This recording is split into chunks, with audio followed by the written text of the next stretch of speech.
ఇచ్చాపురంలో ఇప్పుడు వైఎస్ రాజశేఖర రెడ్డి ప్రజా ప్రస్థానం పాదయాత్ర ముగిసింది ఇచ్చాపురంలోని. ఇది ఒక శ్రీకాకుళం జిల్లాకే ఒక అపూర్వమైనటువంటి ఒక చారిత్రాత్మక ఘట్టంగా చెప్పుకోవచ్చు. ఇప్పుడు మనం ఇచ్చాపురంలోని మహానేత పాదం మోపినటువంటి ప్రాంతంలో ఉన్నాము. ఇక్కడే ఈ ప్రాంతంలోనే పాదయాత్ర ముగిసింది. ఆనాడు వైఎస్ రాజశేఖర రెడ్డి పాదయాత్ర కన్నీ విని ఎరుగని రీతిలో గత కొన్ని సంవత్సరాల పాటు ఆంధ్రప్రదేశ్ జనం అంతా కూడా కరువు కాటకాలతో అల్లాడిపోతున్న సమయంలో, అప్పుడు ప్రభుత్వాలు పట్టించుకున్న సమయంలో ఆ పాదయాత్ర చేసి అప్పుడు ప్రభుత్వం మీద చలనం తీసుకొచ్చే దిశగా ఆయన పాదయాత్ర సాగింది. ఆ పాదయాత్ర శ్రీకాకుళంలోని ఇచ్చాపురంలోని ఇప్పుడు మనం ఉన్నటువంటి ప్రదేశంలోనే ముగిసింది. మరలా ఇప్పుడు షర్మిలమ్మ కూడా అన్ని వనరులు ఉండి కూడా ముద్దునిద్ర నటిస్తున్నటువంటి ప్రభుత్వాన్ని మేల్కొల్పేందుకు వైఎస్ఆర్ కాంగ్రెస్ పార్టీ నేత షర్మిల కూడా పాదయాత్ర ప్రారంభిస్తున్నారు. ఇరుపులపాయలో ప్రారంభించి ఇచ్చాపురంతో ముగించనున్నారు. ఈ నేపథ్యంలో ఇచ్చాపురంలో ఉన్నటువంటి వైఎస్ఆర్ కాంగ్రెస్ పార్టీ నేతలైతేనేమి, ఆ శ్రేణులైతేనేమి, అప్పట్లో వైఎస్ రాజశేఖర రెడ్డి ప్రజా ప్రస్థానం ముగిసినటువంటి ఈ ప్రాంతాన్ని అప్పటి రోజులను మరొకసారి గుర్తు చేసుకుంటున్నారు. అప్పుడు ప్రజా ప్రస్థానం జరుగుతుంది, ఇప్పుడు మరో ప్రజా ప్రస్థానం జరుగుతోంది. ప్రజల కోసం, ప్రజల సంక్షేమం కోసం అన్ని వనరులు వసతులు ఉన్నప్పటికీ కూడా ముద్దులు నిద్రలేస్తున్నటువంటి ప్రభుత్వాన్ని మేల్కొల్పేందుకోసం జరుగుతున్నటువంటి ఈ ప్రజా ప్రస్థానాన్ని ఎలా రిసీవ్ చేసుకుంటారు అనేది వాళ్ళ మాటలను అడిగి తెలుసుకుందాం.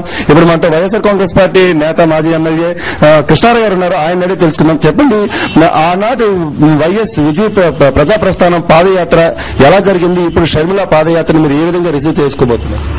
ఏప్రిల్ 9వ తారీఖు నాడు చేవెళ్లలో ప్రారంభించి 1470 కిలోమీటర్లు మొన్ను టెండలో నడుచుకొని వచ్చి ఇచ్చాపురంలో ఆయన పాదయాత్రను ముగించారు. దానివల్ల మా ఇచ్చాపురంకి ఎంతో ప్రతిష్ట పెరిగింది. మేమంతా సంతోషించాం. ముఖ్యంగా ఎందుకు సంతోషించామంటే ధర్మిల ఎలక్షన్ లో ఆయన గెలిచి ప్రజాహిత కార్యక్రమాలు అనేకం చేపట్టి రాష్ట్రానికి మంచి పేరు తీసుకురావడం, రాష్ట్ర ప్రజలకి ఎంతో సహాయం చేయడం కూడా జరిగింది. ఇప్పుడు రేపు షర్మిల కూడా బయలుదేరుతున్నారు. సుమారు 3000 కిలోమీటర్లు నడుచుకొని వచ్చి ఇక్కడే ఆమె కూడా యాత్రను ముగింపు చేయడానికి నిర్ణయించుకున్నారు. ఆ యాత్ర తర్వాత జరగబోయే ఎలక్షన్ లో కూడా తప్పనిసరిగా వైఎస్ఆర్ కాంగ్రెస్ పార్టీ విజయం పొందుతుందని, మంచి పరిపాలన జగన్మోహన్ రెడ్డి గారు ముఖ్యమంత్రిగా అందిస్తారని మేమందరం భావిస్తున్నాం. ఈ మధ్య రాజశేఖర రెడ్డి గారు చనిపోయిన తర్వాత కేంద్ర రాష్ట్ర కాంగ్రెస్ ప్రభుత్వాలు తమ అవినీతి, అక్రమ, అరాచక పరిపాలనతో ఇండియన్ నేషనల్ కాంగ్రెస్ యొక్క ప్రతిష్టను దిగజార్చారు. కాంగ్రెస్ ప్రతిష్ట పూర్తిగా పోయింది. అదే సమయంలో తెలుగుదేశం పార్టీ కూడా ప్రజల్లో తన నమ్మకాన్ని పోగొట్టుకుంది. ఇలాంటి సంక్షోభంలో షర్మిల ఈ పాదయాత్రను చేపట్టి ప్రజలను మేల్కొల్పి ప్రజల యొక్క అభిమానాన్ని పొంది రేపు ఎలక్షన్ లో విజయం సాధించి వైఎస్ఆర్ కాంగ్రెస్ పార్టీని అధికారంలోకి తీసుకుని వచ్చి వైఎస్ఆర్ కాంగ్రెస్ పార్టీ ద్వారా మన ప్రజల యొక్క ఆకాంక్షలను చక్కగా నెరవేరుస్తారని మేమందరం భావిస్తున్నాం. మీరు చెప్పండి, ఆ రోజున వైఎస్ రాజశేఖర రెడ్డి పాదయాత్ర ముగిసే సమయానికి మీరు ఇక్కడ మున్సిపల్ చైర్పర్సన్ గా ఉన్నారు.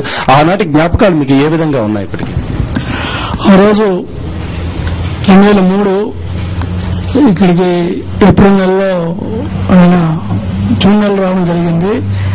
అప్పుడు ఇక్కడ ప్రజా ప్రస్తాపనను తయారు చేయమని ఆదేశాలు ఇచ్చారు. ఆ ప్రకారంగా ఇక్కడ మొదటగా స్తూపం నిర్మాణం జరిగింది. దానికి స్థలాన్ని శిలంగి యువరాజు గారు, హృదయచంద్ర గారి స్థలం కేటాయించడం జరిగింది.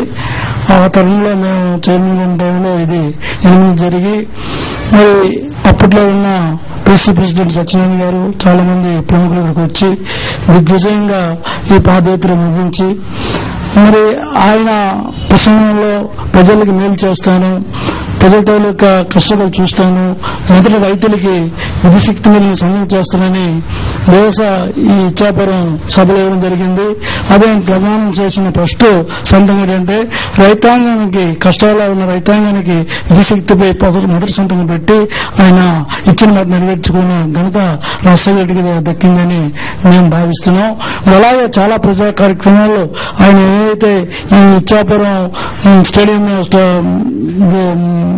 వేదిక మీద ఇచ్చిన వాగ్దానాలు, వికలాంగులకి 500 పెన్షన్ చేస్తా ఉన్నారు, అలాగే విడియో పెన్షన్లు చేస్తా ఉన్నారు, ఏ పార్టీ నిమ్మత్తు లేకుండా చేస్తామని చెప్పిన ఘనత రాజశేఖర్ జరిగింది. అలాగే అందరికీ పెన్షన్లు దొరికాయి, ఇంద్రం ఇళ్లు దొరికాయి. మరి ఈ రోజు పరిస్థితి చూస్తుంటే రాష్ట్రంలో కూడా